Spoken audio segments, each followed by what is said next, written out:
Let's just get this started. I'm too impatient. And this time we are not taking the cat home.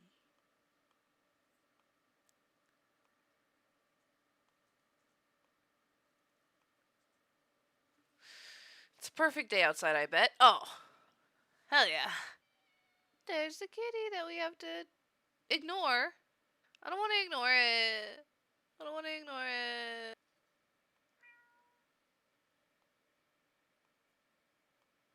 I bet it's a dog. Oh, damn it.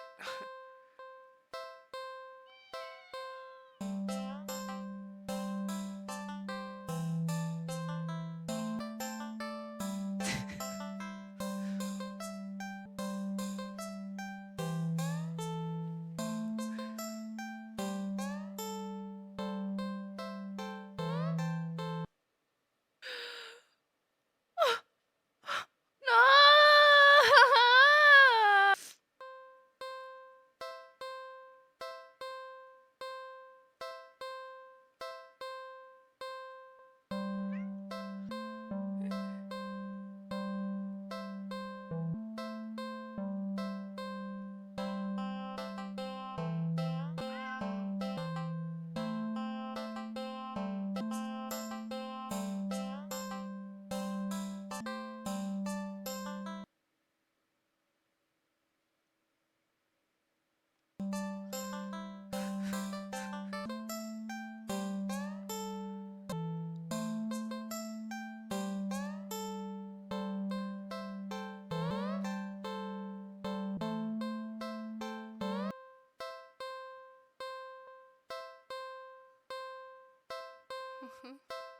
Yeah.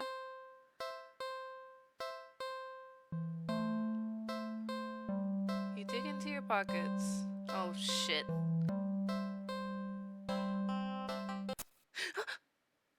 In your right pocket is a bar of chocolate.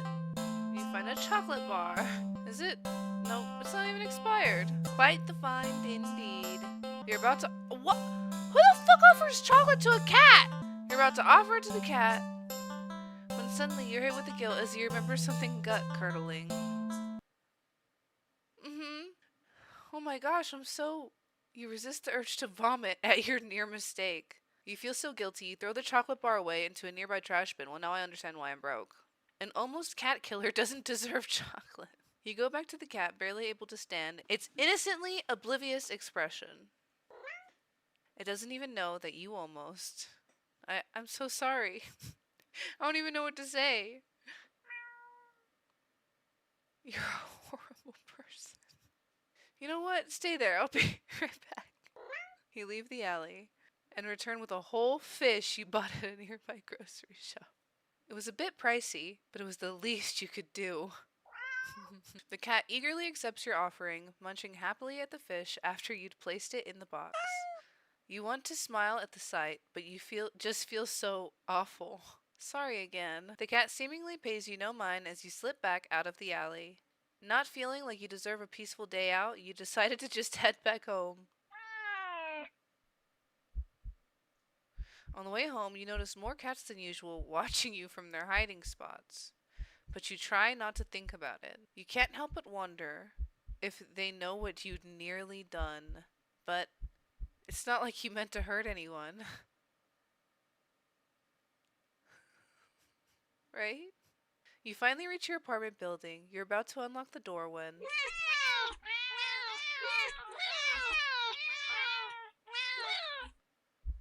You look behind you, only to see dozens of cats standing there, looking at you.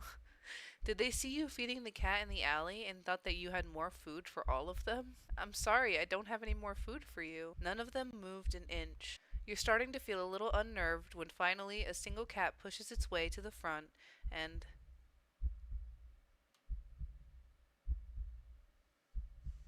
Oh, oh. It's held carefully between its teeth is the chocolate bar you'd thrown away earlier. It places the chocolate bar down in front of you before looking back up at you. All the cats look up at you. You can feel their judgment. You feel your sins weighing down heavily on your back, but without the money to buy enough food for all of them, you don't know what to do. I'm gonna beg for forgiveness. You collapse to your knees and bow down low as you start to earnestly beg for their forgiveness. I'm so sorry, I swear. I do anything to make it up to all of you, but you're out of options. Suddenly. Oh, oh no. You feel something stir in your stomach and swim its way up to your throat, closing off your airway as it tries to force its way out of your esophagus. It finally succeeds with aid from your helpless gagging. What the? Lying on the ground in front of you. Ew! It's a flopping fish. You just threw up a living fish.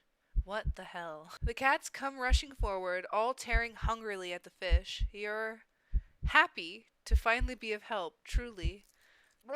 You throw up another fish. And another. Oh, Jesus. Oh my God. And another.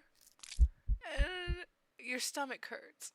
You're getting dizzy. You fall to your knees. Tears and snot are streaming down your face by the time you cough up a final, tiny, bloody fish and collapse forward. Your throat and stomach both burn in a way that feels dangerous. You start to fade out. Despite the pain, you strangely feel a more overwhelming sense of hopeful pride that you've made up for your disgusting actions, that you've been forgiven.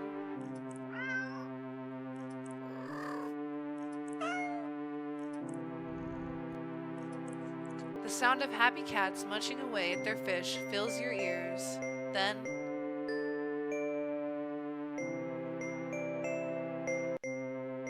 you feel something being nudged into your hand. It feels like it's the bar of chocolate you'd found in your pocket. You smile weakly. You've successfully atoned, but you don't really have the strength to eat your reward. Sadly, the last taste in your mouth as you leave this mortal coil doesn't get to be that of chocolate, but raw fish. Let's go again. Yeah, fishing for pardon. Isn't that crazy? You're walking, right, of course. Blah, blah, blah, blah, blah, blah, blah, blah, blah.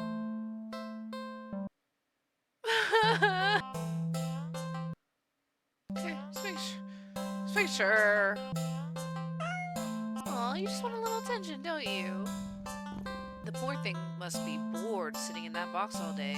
You're not sure you're much of an interesting companion, but you're willing to do your best. There's got to be something you can entertain the little critter with.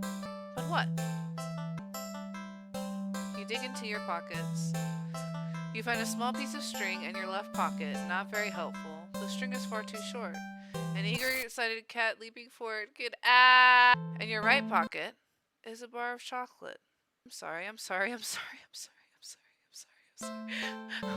Not too helpful either right now. The only thing you've got on you is your phone. It's not much of anything the cat can play with, but there is something you can do.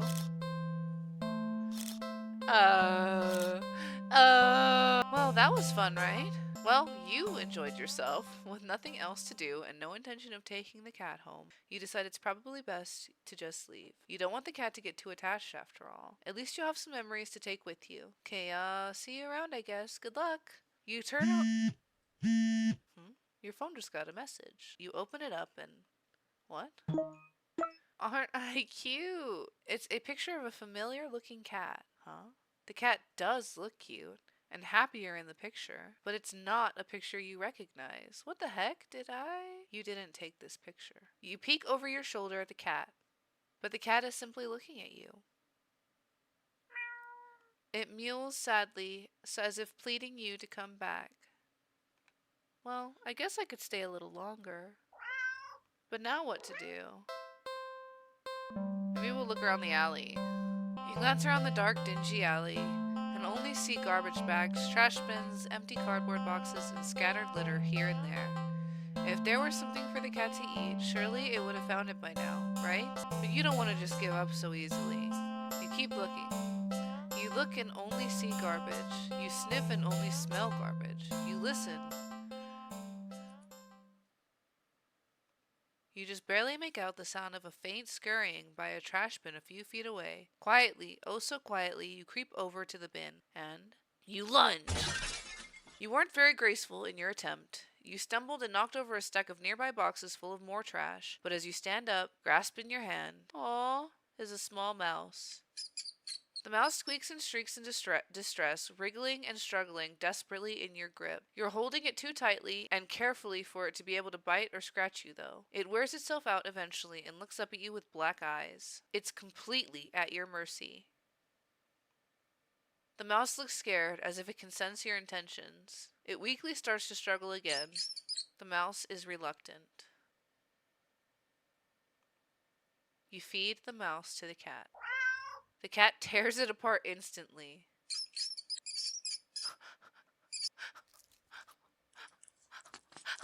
Mouse pain squeaks and squeals pierce through you until they're abruptly cut off. Satisfied, the cat mews happily at you, red tinting its fangs. The cat curls up in its now bloodstained box and goes to sleep. You take the chance to leave. A well-fed cat will likely follow you home after all. And as cute as the cat is, you really can't afford a pet right now. Still feeling a little guilty about the mouse, you decide to just go home. After a long walk home, you finally enter your apartment. You head straight for your room and collapse on your bed, falling into a fitful sleep. Later, you wake up to squeaking and scurrying noises all around you, so loud and constant they sound like screams. In the darkness of your room, you see the shifting shadows of hundreds of mice surrounding your bed. You try to run, but you cry out as twin lances of pain race up your legs. You fall off the bed in your attempt to escape, the hordes of mice dodging you as you crash to the ground. You can't stand up. Looking back and squinting in the dark, you just about make out the source of your pain. The flesh and tendons of your heels and ankles are mangled, bitten through your socks. No, leave me alone! Desperate, you crawl with only your arms towards the door. The mice descend upon you, biting into your skin, gnawing away pieces of you. You start to fade in and out of consciousness, but you still reach up for the doorknob. Your arm heavy, weighed down by the mice clinging to it with little claws and tiny teeth. You manage to jostle the knob enough for the door to slowly swing open. Plop.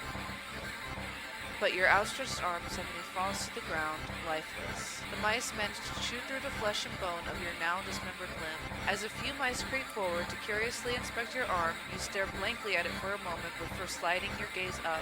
In the new open doorway sits a familiar-looking mouse. It stares at you, the darkness in its beady black eyes. You can't begin to measure their depths. Oh, I'm dead. Probably. Nor the hatred pouring out from within them, all of it, aimed at you. You collapse, head hitting the floor, as your other arm is eaten away as well.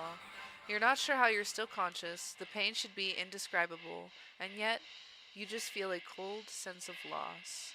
The mice have clustered along your back now, gnawing and ripping their way between your shoulder blades, into your back, into your chest.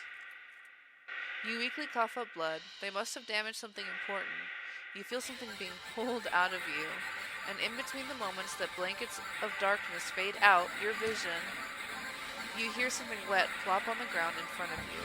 You pry your eyes open and see it in front of the mouse.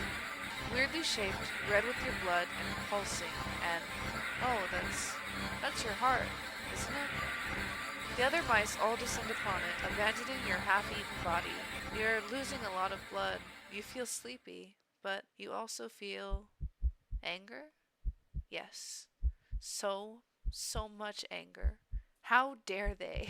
How dare they? The last thing you see before your vision fails you is a pair of glowing eyes glaring in from the darkness beyond the doorway. You can hear squeaks and shrieks of terror all around you. Low yowls, deep snarls, gnashing teeth, tearing flesh. As your remaining senses leave you, you smile weakly with the last of your strength, when something with soft, slightly damp, and sticky fur nuzzles your cheek. Good kitty. Let's get back into it. So what do you guys think we should do this time? Oh, that's different. That's really different. Okay. No! No! For what?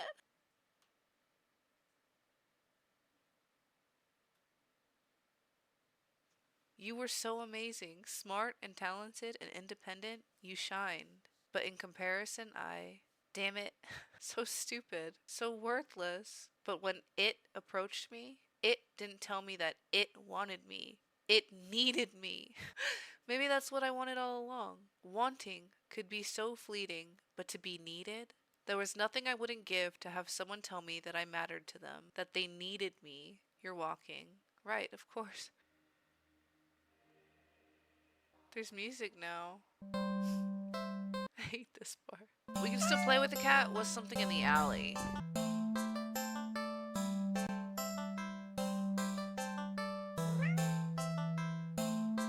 Red light, green light. Let's go. A classic. Teaching a cat how to play might be a bit of a challenge, but you get the feeling the feline natural hunting instincts will help it along. You walk to the entrance of the alley, the cat meowing at you. Don't worry, I'm not going anywhere. You exaggerate your movements, covering your eyes with your hands, and turn around. 1, 2, 3. Red light! You spin around. The cat hasn't left the box, tilting its head at you in curious confusion. You try again. This time you go a bit slower. 1, 2, 3. Red light! When you turn around this time, the cat is out of the box. The cat freezes under your stare as if it thinks you can't see it if it doesn't move. So cute! Satisfied that the cat is getting the hang of the game, you turn again, speeding back up. 1, 2, 3! Red light! You turn around. The cat is a few steps away from the box now, peeking out from behind a dumpster, its eyes trained rather intensely on you. Well, at least it's having fun. You turn again and feel a sudden chill run down your spine. You feel silly, but you can't help counting just a little faster this time. What is the red light? Whirling around after saying red light, you look at the cat. It's halfway down the alley, closer to you now, but it's as if the perspective of what you're seeing is off somehow. Doesn't the cat look a little bigger? Its pupils are thin slits now. Something's not right. The cat meows at you again, but it sounds much deeper than earlier.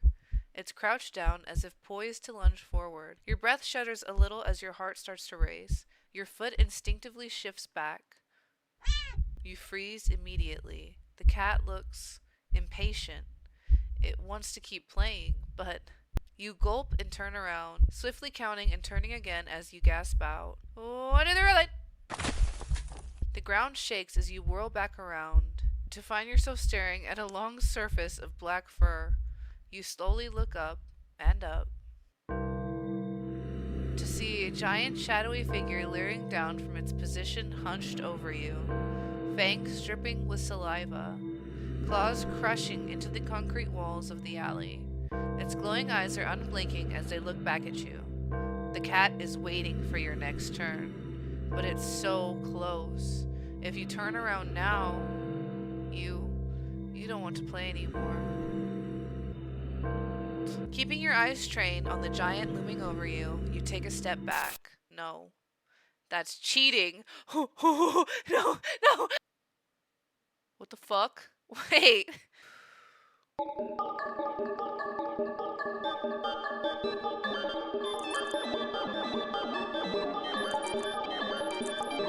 Oh, duh. Back up.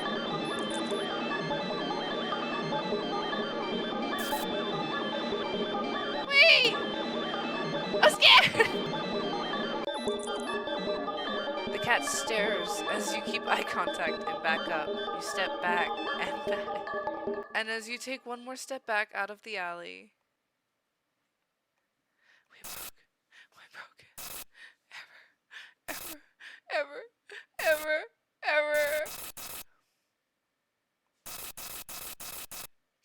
The world outside the alley seems to be broken. What exactly did you do?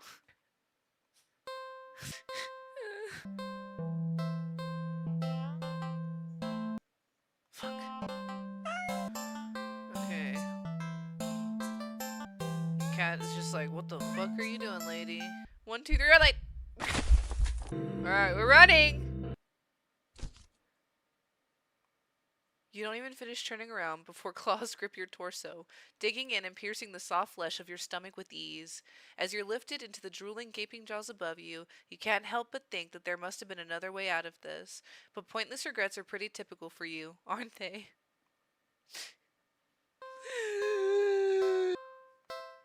After being out in this alley all alone for who knows how long, you personally think your furry friend deserves something special.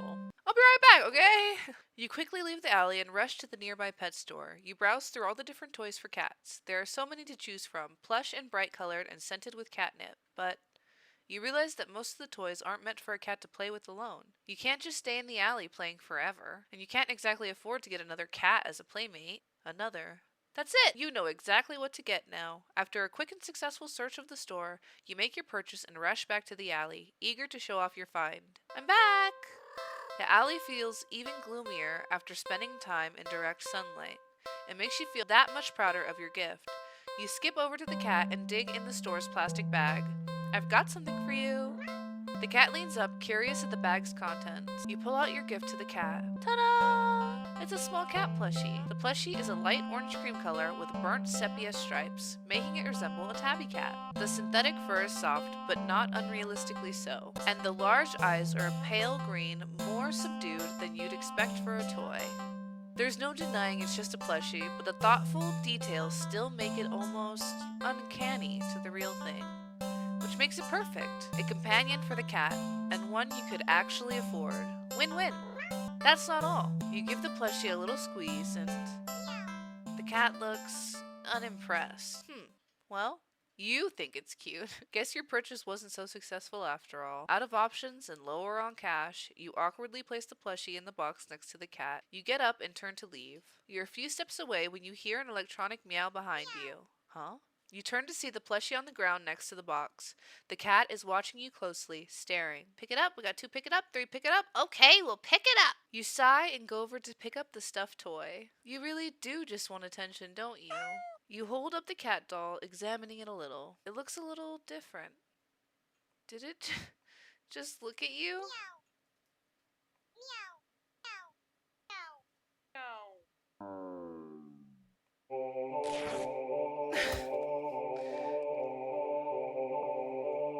The plushie somehow opens its sewn-on mouth before biting into your wrist. You try to fling it off, but its grip on you is strong as it drinks your blood, ravenous and frantic. You hit it against the concrete walls of the alley. You try to tear at its sturdy fabric, but try as you might, you can't seem to hurt it or make it stop. It's just a toy after all. Eventually you start to feel faint, enough to collapse to your knees and feet. The stuffed doll is drinking more calmly now, as if its previous aggression had been a mere reaction to your desperation. It seems satisfied that you're no longer putting up a fight. You think you blacked out for a second, because though you're still sitting, the next time you're conscious, your eyes are closed. You feel so weak. You have to use all your strength just to pry open your eyes, and when you do, you see a kitten. Its fur a familiar orange cream with burnt sepia stripes. It's lapping at your wrists. The kitten lifts its head and looks at you with piercing pale green eyes. It mews at you with a high, squeaky pitch, mouth covered in blood. It'd be downright adorable if you weren't about to die from blood loss. The cat strolls into your line of vision and picks the kitten up. It gives you an indecipherable look before turning away. The cat carries the kitten back to the box and starts to carefully and dutifully clean it. You sway and find you can't right yourself before falling to the ground. It would seem that in the end, you'd gotten the cat a playmate after all. Okay, let's find out what happens if we leave. Ungrateful little monster. You huff in annoyance. You're welcome. Shaking your head, you turn to leave once again. Ah! When a sharp pain lances up your arm. Ah! Crying out, you grab your arm, only for it to... Oh shit. What? What? Your arm just falls right off. You stare in shock at your severed limb on the ground. Gathering your courage, you turn to look where your arm had once connected to the rest of you, only to see... Not blood, it's cotton. Touching it, the stump doesn't even hurt. That is... until the same thing happens to your other arm. Ah! Oh, fuck.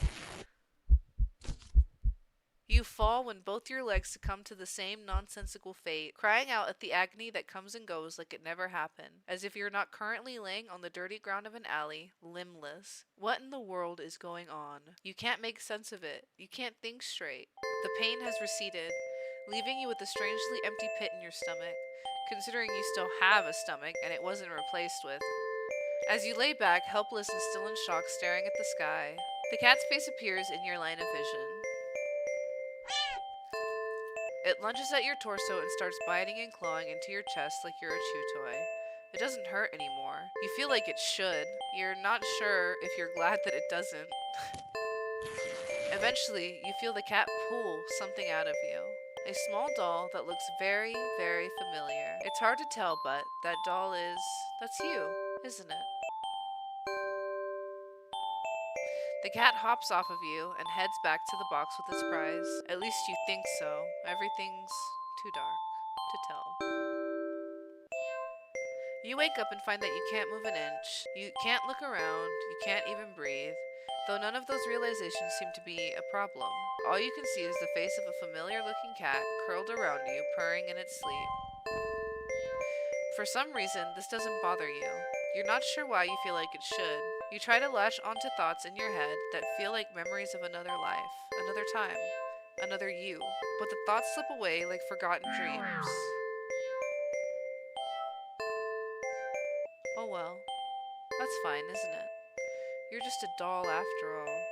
And a doll's role isn't to have silly thoughts or to remember unimportant things, but to be a companion. And judging from the cat's contented purring, you seem to be performing your role perfectly. You are filled with an overwhelmingly strong sense of pride at this fact. And so you too feel content. I was the doll inside of myself that was a doll. Well, shit fuck. We've already done everything to play with the cat. I think we've already done everything to feed the cat. So should we just leave? Okay. You don't think it's a good idea to get the cat's hopes up of having someone look after it if you're not willing to commit? What if it gets attached and somehow tracks you down back to your home? Huh? What did that say? Sorry, see you around, I guess. You stand up, the cat watching your every move. You make it halfway out of the alley when the cat meows almost pitifully at you.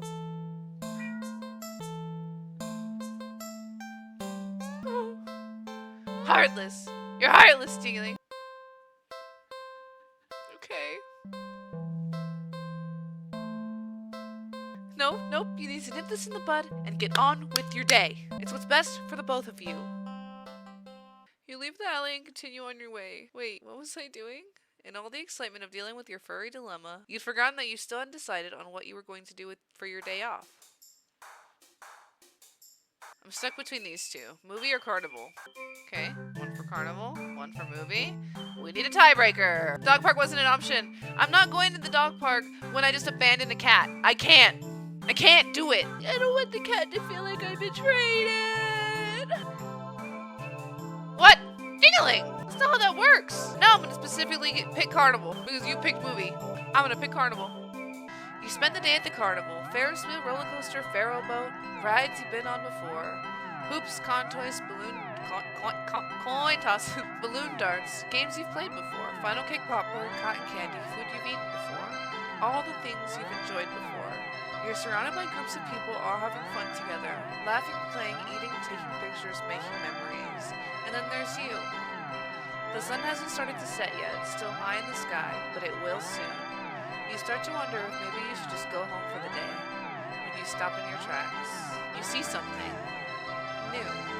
An attraction you've never seen before. A maze of funhouse mirrors. It sounds kind of lame, honestly. There isn't even a line to get in. But then, what else is there to do? You enter the maze. I'm sure this is going to end great. A few rooms in, you notice that the mirrors aren't all weird. Some just show you looking back at yourself. A little bored, a lot tired, so very, very... Maybe this was a mistake. Why did you think going into a maze of mirrors was a good idea, even if it was something new to experience? I can't do this today. You turn around to head back the way you came, only to bump into a mirror. Ow, what the? Where's the exit? You try again, only to find another mirror blocking your way. By the time you're all turned around, you've realized that the way you came in is completely gone. Okay, don't panic. I just have to keep going forward, right? You step through the only opening you can find and nearly trip over something on the ground. You bend down and pick it up. What's this doing here? In your hand rests a worn-looking flashlight. Curious, you flick it on. Huh. The light doesn't look very... Crap! The light! Did the power go out, or did the attraction operator forget you were in here? How long have you been in here, actually? You pull out your phone to check the time, or maybe call the police. Your phone is dead. You grip the flashlight in your hand. The light it emitted earlier was dim enough for you to know there's probably not that much juice left. Best to reserve it for a worst-case scenario and feel your way out. Yeah, you can do this. You take a calming breath. Well, forward we go. Hello, daring adventurer. Welcome to the Mirror Maze. Would you like to know how to navigate the maze? Oh yes, I need help. Once again, welcome to the Mirror Maze. You're in a bit of a jam, but don't worry. You're in good hands, or rather, good paws. See these little cuties here? They'll be doing their best to guide you through the maze. Aren't they generous? When you enter a room, the emergency light will flash, letting you see the paths before you for a second, and also what lies beyond them. Whenever you see these kind kitties, just go where they are and you'll reach the next room. Unfortunately, they're not the only things in here. It is highly suggested that you refrain from following any of our other guests. They can be sneaky or distracting, but they're always hostile. So please take caution when advancing to the next room. Of course, this wouldn't be much of a mirror maze without mirrors. Can they hurt you? No, they're just mirrors, silly. They don't do anything at all. You can't do anything to them either. They're just an obstacle you can't pass through. Go left, go center. Uh-oh. Choice is yours. Though, if you find a room with no helpful kitties in sight, and all the paths lead to a mirror or something else, it's recommended that you stay put. And just maybe it will work itself out. That flashlight you found doesn't have much juice left. It'll only let you get a quick extra peek at your surroundings about 5 times, so try not to use it all up at once. You can keep track of your progress through the rooms up to the left, and your lives up to the right. You've got 3 lives, so be careful to avoid the less friendly guests lurking around. Wait, only 3 lives, you ask? Because you're soft and squishy. It wouldn't take much to damage you beyond repair. Besides, you're human. And humans usually only have 1 life, yes? And yet, here, you get 3. Don't you think you ought to show a little more gratitude? And that's the end of your tutorial. Hopefully, it was helpful. Are you ready to play? Your request to forfeit is denied. Screaming is not allowed in the maze.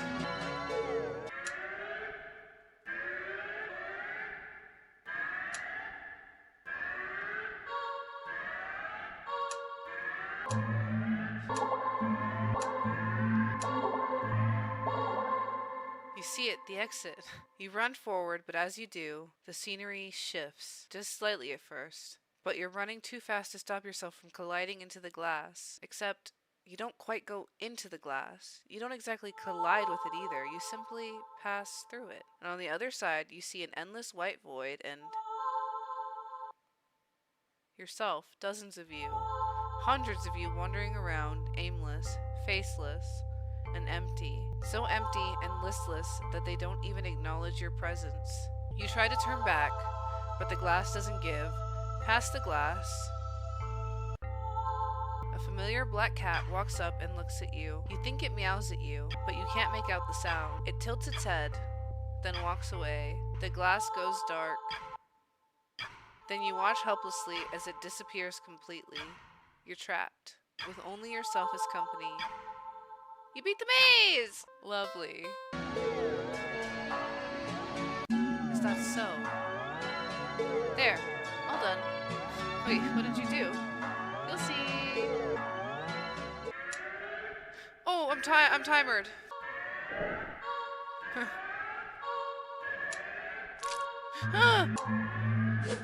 Hey! Hey! Stop it! Okay. Okay. Same shit. Same ending. Okay. What happens if we turn back?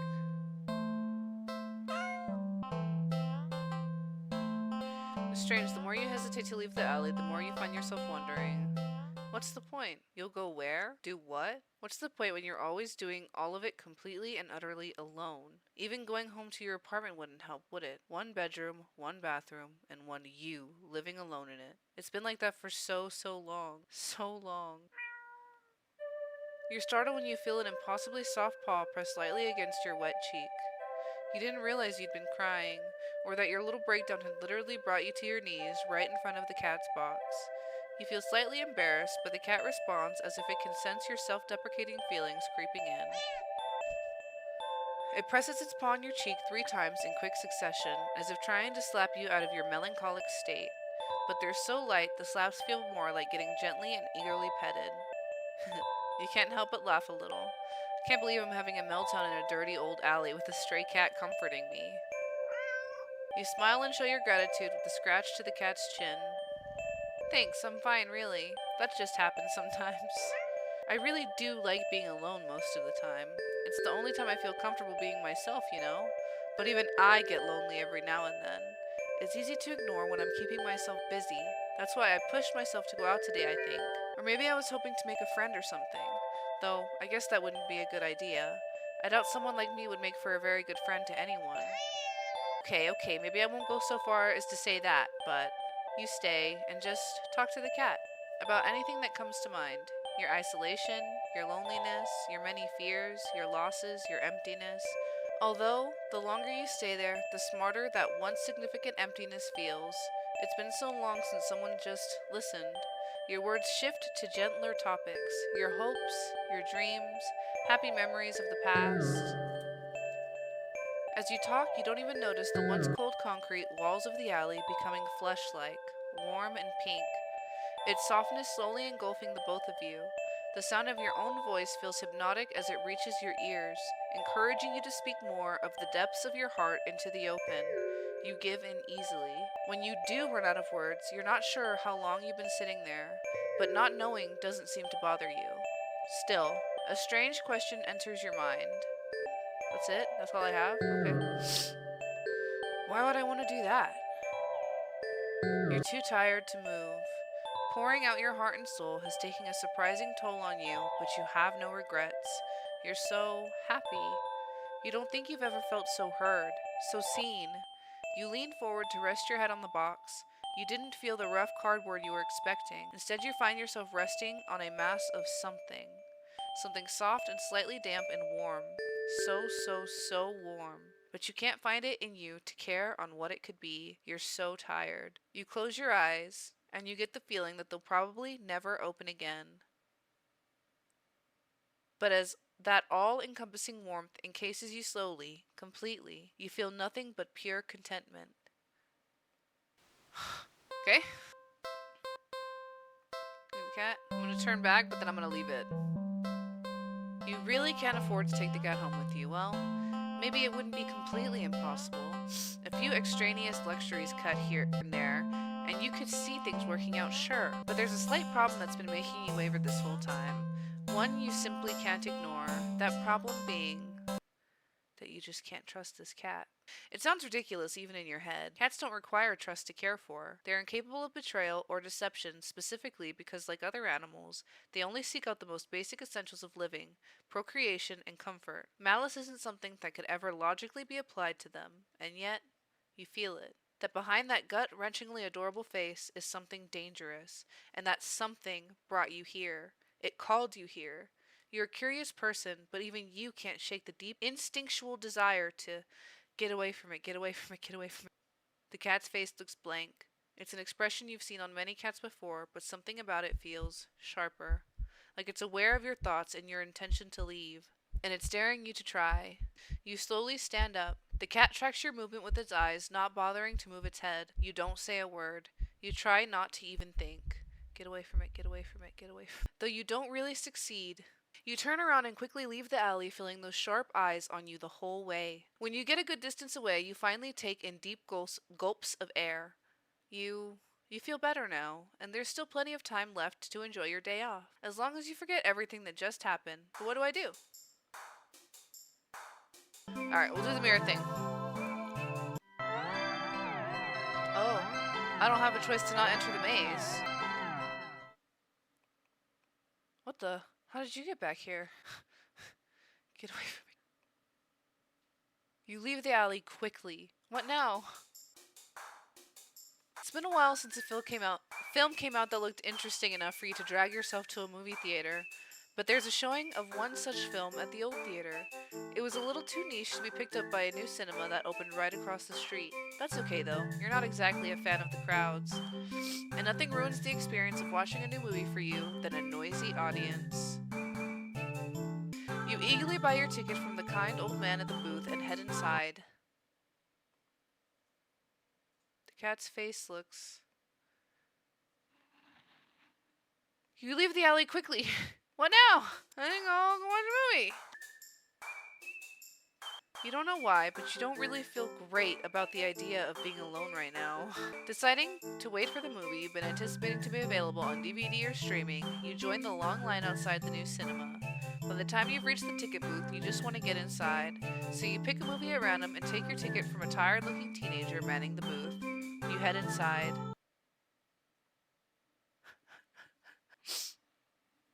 The cat's face looks... You leave the alley quickly. What now? You decide to take a stroll in the park or something. The only one with your walking distance... The only one within your walking distance for the day is the nearby dog park. You think it'll make you feel better. First, you get to see a cute cat today. Now you get to see a cute dog. Several of them, in fact. The park is bustling with owners and their canine companions, playing frisbee, fetch, running, jumping, even napping. You decide to move on. The dogs are all so adorable, you want to pet every single one you come across, but you know that not all owners are cool as strangers just walking up and manhandling their pets. Not all dogs appreciate it either. So you stroll around the path trying to exude a welcoming aura that will beckon one of these cute doggies to you. You don't have to wait very long. You stop as the smallest, cutest puppy you've ever seen scampers up to you, blocking your path. Puppy. You pick up the puppy and... Ugh! The cat's face looks like it's...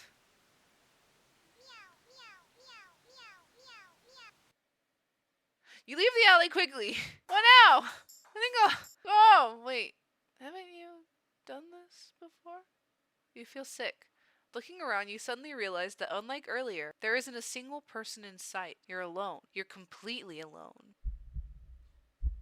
So why do you feel like you're being watched right now? You feel your heartbeat start to race. You need to get home. Now.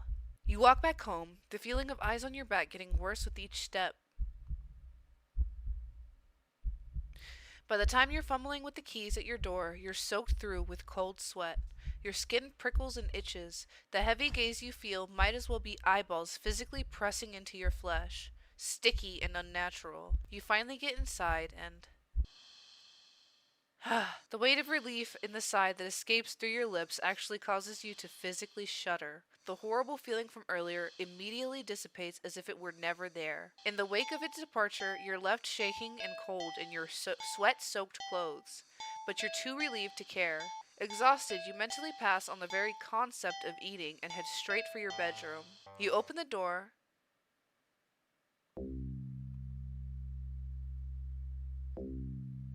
Not again. No! You back up in fear, eyes trained on the cat and its horrifying grin. You need to escape. You need to get out. But if even home isn't safe anymore, where will you go? You risk a glance around you and... You see that the walls around you have become fleshy and lined with sharp teeth. The ground now a tongue writhing under your feet. In horror, you realize that the alley's entrance is getting smaller and smaller, closing like a mouth. You try to run for the exit. Nowhere to hide, nowhere to hide, nowhere to hide, nowhere to hide. But trying to run on the tongue slows your speed significantly as you stumble and trip. No. You watch helplessly as the last sliver of light from the entrance tightens beyond a size you could never hope to squeeze through. As darkness falls over you, you feel the damp humidity of the mouth all around you. The walls of teeth, fangs, take their time closing in, closer and closer. Okay. Don't take the cat home. Fuck this cat. Okay, this time we're gonna ignore it. Let's watch a movie. We'll go to the small theater again, or the old theater, whatever. See what the actual story is. It's barren of any trace of other people, and the decor looks like it hasn't changed since the 80s, maybe even the 70s, but it's what you were counting on. You consider buying some popcorn, but can't help but be concerned that everything at the concession might be expired. You move on and walk through the halls, finally locating the theater designated on your ticket stub. As expected, the theater your movie will be playing in is completely empty. Perfect. You pick a spot right in the middle, even counting the seats and taking into consideration the gap of the staircase. As you settle in, the dim lights fade away, leaving the room pitch black for a few seconds, before the screen flickers on. No commercials or trailers pop up, the movie just begins. Pleased, you shrug and let yourself get immersed in the opening scene, but just as you're getting into the premise, the doors open behind you, momentarily casting light into the room and ruining the atmosphere. You hold in a frustrated sigh. It's a public establishment after all. The place can't exactly afford to stay open if you're the only customer. You try to refocus on the movie, but you sense the new presence slowly shifting around the theater before heading in your general direction. What? You gape in utter disbelief as the stranger shuffles down the aisle only to sit right in front of you. There's no one else here and plenty of places to sit. The stranger is also unusually tall. Even with the stadium-like arrangement of the seats being on a somewhat steep incline, they're completely blocking your view. You don't want to risk escalating the situation further. This whole thing is already making you uneasy. Why would they choose to sit right in front of you? Surely they know you wouldn't be able to see past them. Shaking your head with a passive-aggressive scoff in the stranger's direction, you reluctantly pick another less perfect seat in the theater. But as you settle down, you see the strange person get up, only to once again sit down in the seat directly in front of you. You look around somewhat helplessly, as if waiting for someone to silently agree with you about how odd all of this is, or at least to inform you that it's all an elaborate prank. But there's no one else here with you. That's how you've always liked it, but you can't help but think that maybe it would be nice to have someone else here if it meant not being alone with this weird jerk. You move again. And again, they sit right in front of you. You bristle, annoyed, and a little humiliated. Are they just getting a kick out of this or something? You've wasted enough time with this jerk that you don't even know what's going on in the movie anymore. Oh, it doesn't give me a choice. Confront or leave. I'm gonna confront him. You hate confrontation. You can already feel your palms starting to sweat at the idea of it. Your throat's closing up and your body's starting to shake. You've always been more of a flighter than a fighter, but you paid for this ticket. You've wanted to watch this movie for ages. And now this total stranger has ruined the entire experience for you. You're all alone in this theater. There's no one who will help you if something goes wrong. But you're angry enough that you ignore the signs of your body begging you to put as much distance as you can between yourself and this stranger. You stand up. Even standing and higher up on the incline, the stranger is still at least a head taller than you. The movie continues to play in the background, but you feel as if a hush immediately falls heavily over the theater at your movement, as if you can sense the stranger anticipating what you plan to do next. You square your shoulders and force a little bass into your voice. Hey! The effort makes your words come out more harshly than you intended, like a sudden and vicious bark, but you figure they deserve it anyway. You're being a real jerk, you know that? Just what are you playing at, huh? Are you trying to piss me off? The silence that follows your words is deafening, so much so that you glance at the screen only to find that the movie has paused. Your attention is ripped back to the stranger in front of you as they shift slightly. Like a small animal trying desperately to anticipate the moves of a predator, you don't move an inch. You don't look away, you don't dare blink. Instead, your eyes widen as the person's head turns, and then turns some more. Then turns more, beyond what should be possible, neck bones cracking to face you directly. You can't move. Wide glowing eyes resting above a wider grinning mouth gaze down at you. The stranger opens their mouth and what comes out is something impossible to comprehend.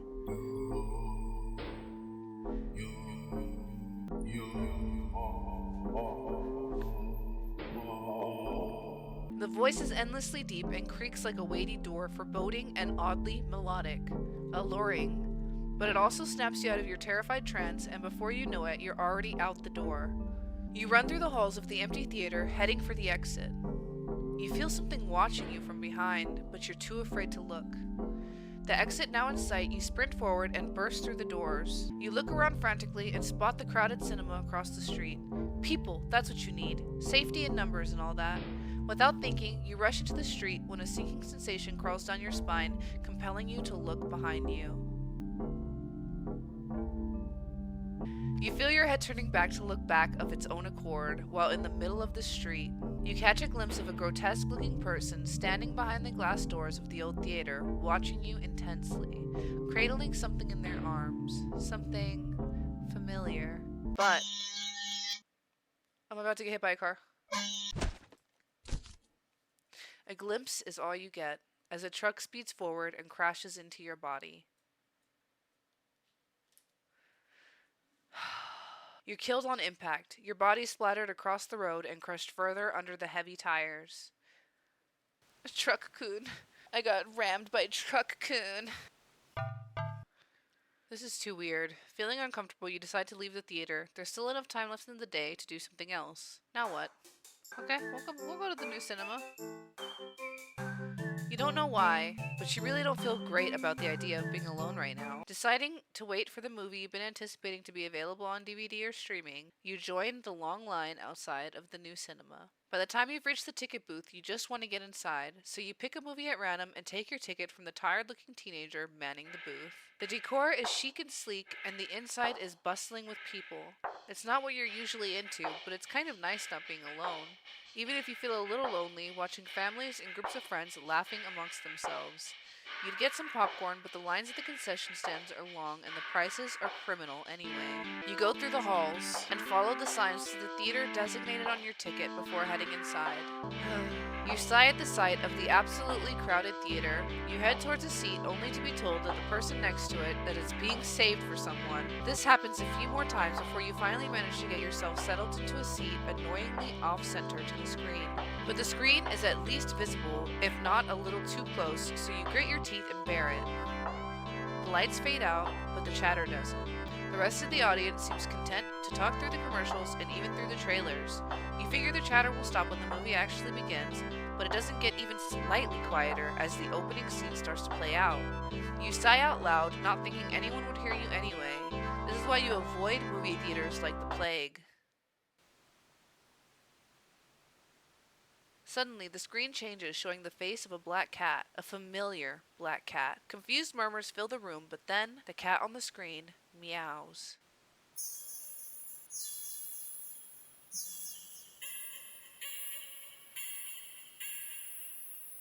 Haunting, almost melodic, and layered as if made of multiple voices of different creatures. Creatures that would probably never say,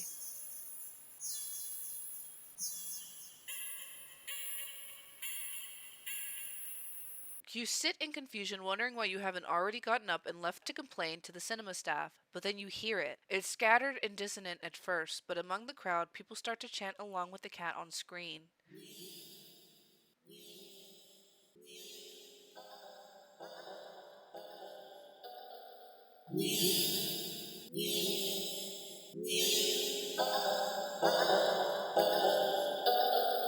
Soon, the entire room is chanting in perfect unison, everyone staring intently at the cat on the screen. You're feeling strangely drawn to the screen yourself, but the compulsion to stare blankly like the others isn't that strong, for now. Also, you start to notice out of the corner of your eye that some of the people in your immediate vicinity are looking at you. No, they're outright staring holes into you, even as they continue chanting. They don't miss a beat as they slowly begin to frown at you in blatant disapproval. Their scowls deepen as time goes on, as if they're getting impatient. Thinking fast, you look to the screen and begin to chat in tandem with the crowd. Nya, nya, nya, nya, nya. You feel the harshness of their collective gaze start to ebb away, the air in the theater becoming lighter once again. You release air shakily, just realizing that you've been holding your breath earlier. You feel stuck. Surely you can't just up and leave now, not after whatever all that was. The people around you all seem fine now, but there's no telling if they'd get aggressive at you for even moving too much. Never mind outright getting up and leaving. You decide to let this run its course. Hopefully someone will come along, right? Or at least turn the film off. You continue to chant along with everyone. You start to feel lightheaded. You feel as if you could fall asleep, but your eyes don't feel heavy in the slightest. You try to look around and gauge the other's emotional state, but you can't seem to look away from the screen. You try again, but you're still locked into eye contact with the cat on screen. You attempt to physically force your line of vision away. You steel your nerves, ready to throw yourself to the ground if you need to, but your body only gets as far as tensing up for a moment before completely loosening itself again, making you lay back limply into your seat. You think you should be panicking right about now, but even your brain feels limp. Your thoughts are vaguely muted pastel pink, airy, sickeningly sweet and loosely spun like cotton candy. You like cotton candy. You think you shouldn't mind your thoughts and body being like cotton candy either, so why get up and ruin that? It's nice here. You're more at peace than you've ever felt before in such a crowded room. Still chanting, you've never felt so aligned and in tune with another person, let alone with an entire room full of complete strangers. You're not alone. Out of the corner of your eye, the person next to you starts to sink back even further into their chair. Then they sink more and more. Not like they're slouching or reclining, but more like they're deflating. Their skin bunches up in wrinkles like fabric as if their muscles, their bones, have started to disintegrate. Their eyes dim before sinking into their sockets. Their mouth, still attempting to chant, falls open over a cut-off nya. Gasping as the word ends in an awful hiss, a final weak release of air. You muse thoughtfully about whether or not you should be distressed at the sight. But even then, the blanket of peace doesn't leave you. Suddenly, from the pile of skinning clothes next to you, you see a lump moving around. You watch in a dazed fascination as the lump makes its way to the part of the skin where the head used to be, and out from the mouth crawls a tiny black kitten. You can hear the familiar hissing sound all around you now as the unified chants start to fade, only to be replaced with a faint mewling of kittens. Finally, your voice is the only one still chanting, still human and alone, again. You don't want that. You can't go back to that. Not again. Not again. Please. Just then, you go completely limp. Your body feels light, but it might as well weigh several tons, because you realize quite suddenly that you can't move. Not an inch. You can't shift your eyes to look around, you can't even breathe, but somehow, the chant continues to creak weakly from your mouth. A few kittens come forward and perch themselves on the chairs around you, watching your sinking body, mewling as they wait for their youngest sibling to emerge from you. Dozens of glowing eyes peer down at you, and as your eyes start to cave into the sockets of your own softening skull, you manage to make out the silhouette of a familiar cat perching on the seat right in front of you. Your vision finally fades, and as that same hiss of air expels itself from your mouth, the last thing you sense is something small and alive shifting eagerly under your skin. Happy birthday! Alright, well that was the last one. Just kidding, we'll do one more. We'll try and leave the theater. This is too weird. I need to get out of here. Gathering your courage, or perhaps putting your fear to use, you stand up, fully intending to leave the theater, when everything comes to an abrupt stop. All of the chanting stops, even the cats chanting on the screen. You tense and risk a glance around the theater. They're all staring at you. Every single one of them. They're not moving. They're not even blinking. You swallow, throat suddenly dry even though a nervous sweat completely soaks through your clothes. You highly doubt that sitting back down will fix the situation. Your legs are shaking under the audience's unnaturally intense scrutiny, but you force yourself to step forward and forward and forward until you finally reach the end of the aisle. You feel their collective gaze even worse on the staircase. All their heads have turned uncomfortably to the left to look directly at you. The screen illuminates their faces, making clear their blank scowls. They seem even more upset than they had been minutes ago, identical frown lines digging between their brows. You keep going, the heavy atmosphere becoming more and more oppressive with every step.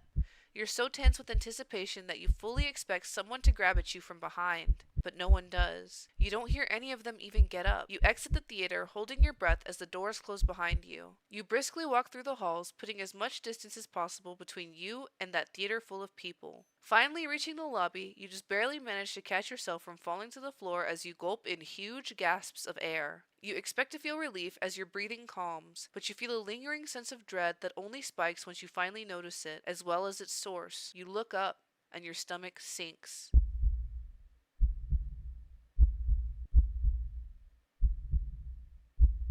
All the people in the lobby area of the movie theater, everyone in line at the concession stand, all of them are staring at you. And they look even angrier than the people in the theater. You don't hesitate this time. You duck your head, avoiding eye contact, and leave the cinema. You ignore the glares of everyone in the ticket booths and the lines leading to them. You make your way home. Whenever you dare look up at someone on the way, you flinch at the blatant anger, fury, and disgust on their face. You think you start to hear the faint sound of a cat's meowing behind you, or maybe a kitten's. Doesn't matter, you just want to go home. You reach your front door and fumble with the keys, cowering from the look of pure hatred on your neighbor's face as he stares at you from his door. Finally, you get inside your apartment, lock all the locks on the door, and slide down with your back against it until you're sitting on the floor. You allow yourself a moment to breathe. Now home, your heartbeat calms and your fear slowly bleeds from you, leaving you feeling strangely empty. You pass the kitchen, head to your room, and slip under the covers of your bed, trying to fall asleep. Maybe it's all just a bad dream. As you fall into a fitful sleep, sure to be full of nightmares of glaring eyes, you try to ignore the ever-increasing sounds of cats meowing and yelling in the distance outside your apartment. Oh, it just ends there? Okay. Alright. So that was a good stream though, guys. Thank you for hanging out with me tonight. But yeah, I hope you guys are enjoying this game as much as I am, because I'm really excited to finish it. I love you guys. Bye!